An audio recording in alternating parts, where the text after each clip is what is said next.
Hey everybody, this is Jeff, Swing Trade Warrior with WarriorTrading.com. Going to go over the watch list for next week and take a look at what the broader markets are doing here and see if we can get some sort of idea what next week might look like. This has been a slow week for me. I've had some great trades, but haven't been trading all that much. I was traveling all week, and I'm back for next week now. I'll be back all week. No more traveling for a while. So looking to get back in it. For things to pick up and be a little bit more active here on ticker. Market tapped 211 area, which was our target for the next major resistance spot. You can see pretty clearly here that we had this spike up to just under 211, which correlated with previous resistance from back in November, that same area. And you can see it was a pivot all through last year, basically. The market traded sideways right through this 211 spot. Didn't spend a lot of time trading over it.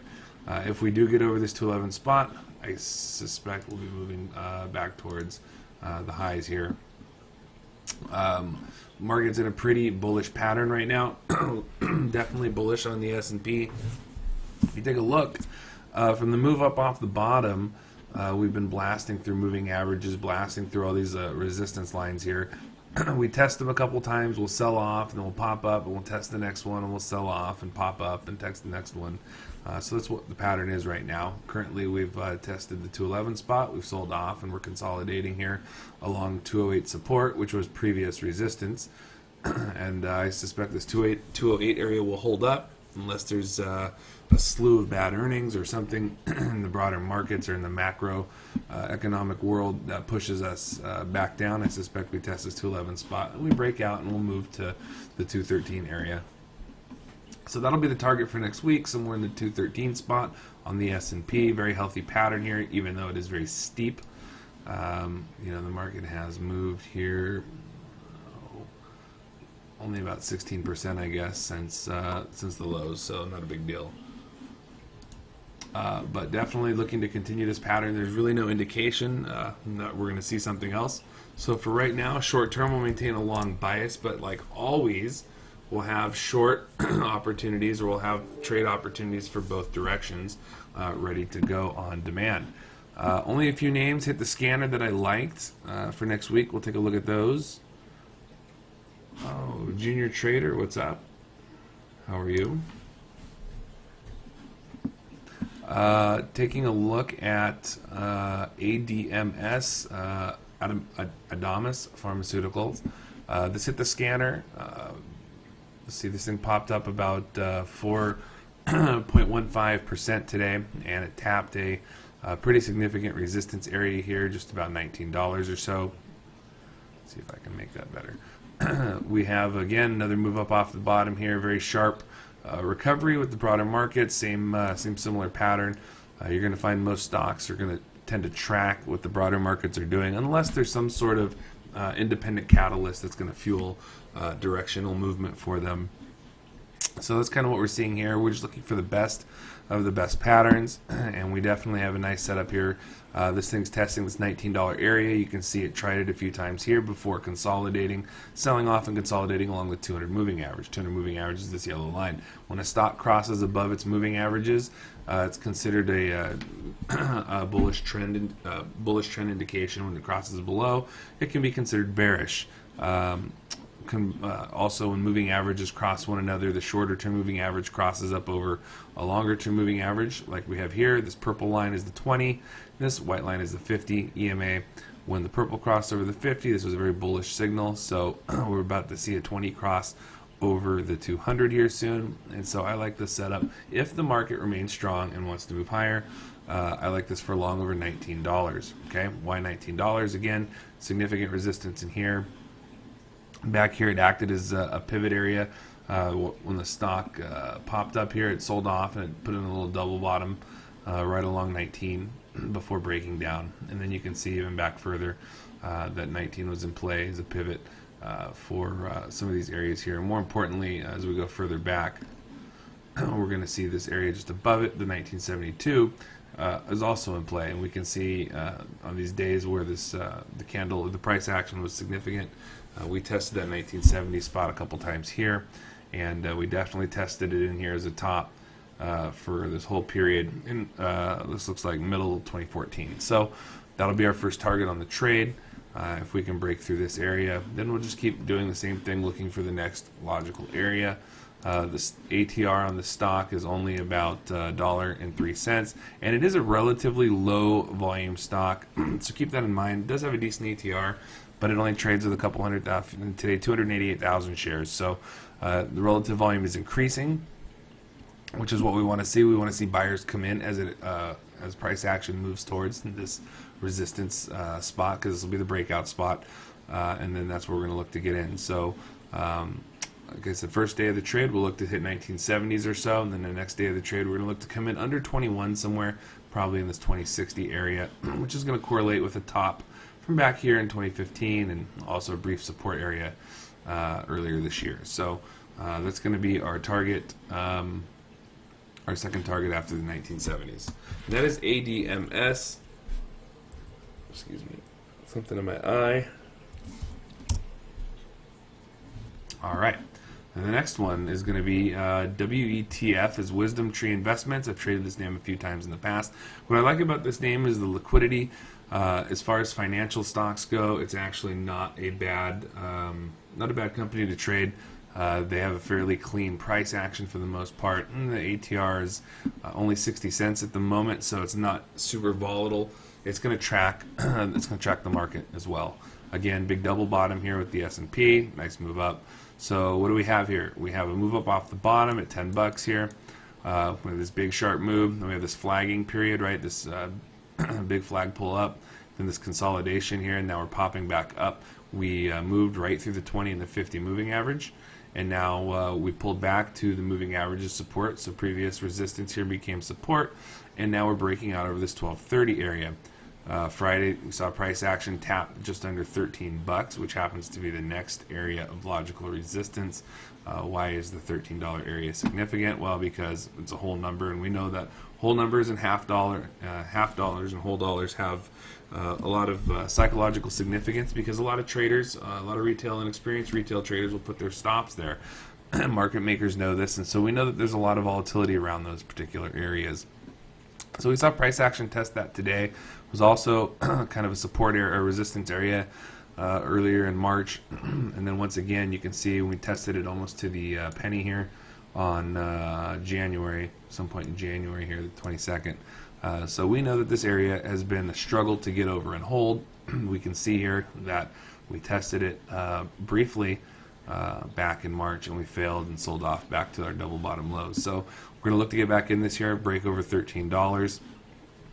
We have a couple options now. One, if we're super bullish on what the market is doing, we can definitely consider holding this and adding for the move back towards this $15 area for a little bit bigger play. Personally, I'll probably honestly just take full size over 13 here.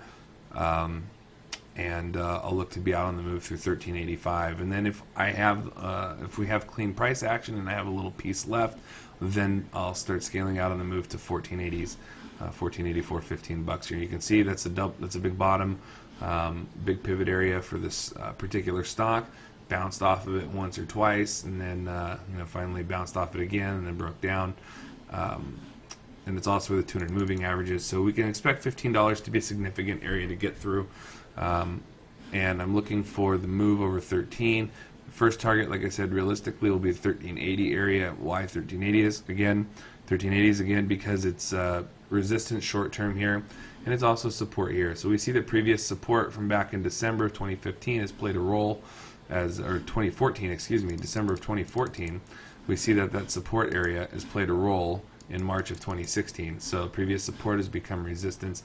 That's probably where we're going to see price action stall short term. If we happen to blow through that area and we move higher, then that's great. We're going to look to sell though a portion of the trade scaling out around that spot. So again, long over 13 bucks here. Target's going to be realistically the 1380s area, and if we still happen to have a piece in the trade, we'll move it on up here to our next target at 1484. So that's WETF, and that'll complement our ADMS trade for a long. One of the shorts I've been watching, or one of the potentials for a short I've had on the radar for a while now, is TSE. This is Trinseo. It is a rubber and plastic company, I guess. I don't actually know much about the company here, but what I do know about them is that they have put in a move from $22 to just about $44 here, about a 98% move in the last three months or so. So any stock that moves 100% in 3 months, or just under 100% in 3 months, is going to get some attention, especially when the chart pattern is as parabolic as this. Really, we've had about 15 green days in a row here, and it keeps making all-time highs. So this thing IPO'd back here in 2014, and for the last 2-3 weeks, every single day just about has been a new all-time high. So it's a unsustainable pattern. It's one thing that I should caution everybody is that obviously we know the stock market is irrational, and so you get these big moves up where they're not just clean stair-step price action.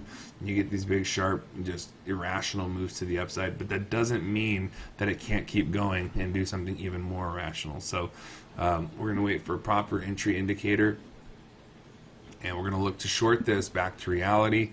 And I suspect we can probably get a move down to the $40 area.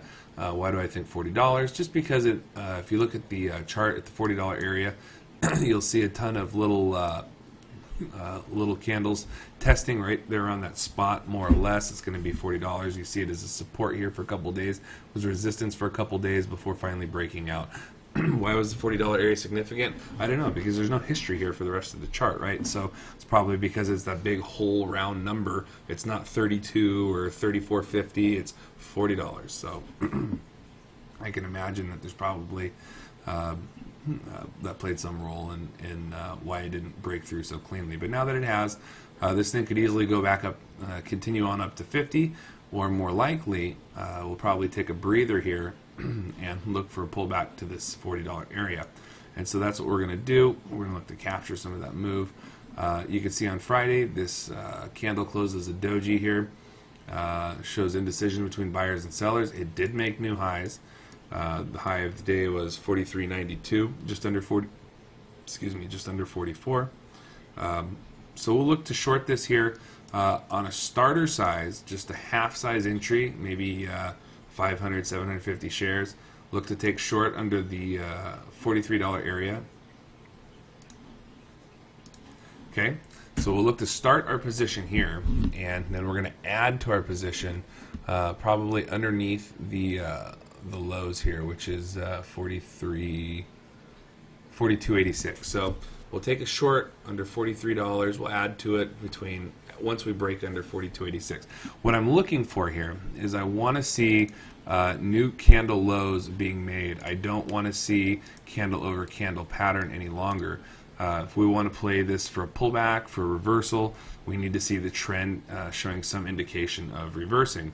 So instead of making new highs, we want to see it making new lows. And in order to get to new lows, we need to see candle under candle price action. So you can see that none of these candle lows have violated the previous day's low, not since back here. This was back in early April. We saw a day or two here where price action constituted what we were looking for, and it was one red day, and then this thing resumed trend. So we're looking for the same thing here. We're going to take a starter on this at 43. We're going to look to add under the low, right there under that little guy, and we'll look to take this all the way back to the $40 area, where we're going to find some support, like I said before, because this area shows a slowing of price action. This big parabolic move has been really just flying through most of these areas, but the $40 area, not so much. So this will be our short entry, or our short candidate for Monday.